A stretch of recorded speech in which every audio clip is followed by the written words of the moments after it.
Mauni among trabaho guys, diri sa probinsya guys. Naami sa katubhan guys, diri mi nabuhi guys.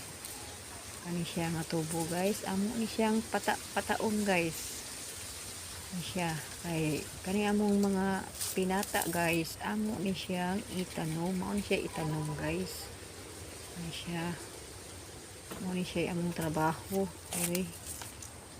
Puwerte jud ni siyang kapuya guys. Muni trabaho nga pinakakapoy niya pinakagamay og sweldo.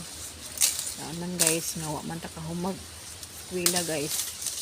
Padung kita dinhi sa pamaka guys. Una kamo mga batan-on karon paniguro gimog eskwela, ayaw gid ninyo usike ang panahon nga ipa-eskwela mo sa inyong ginikanan. Kay aron nga dili mo padung diri sa katubhan. Kay ani nga akong gitrabaho. Maka og tubo. Ano siya guys? Ano siya dinhi sa asyenda. Ano diingon nga sa asyenda ta nabuhi. Sa asyenda sa ta mamatay. Ay kapait. Thank you guys sa inyong pagtanaw.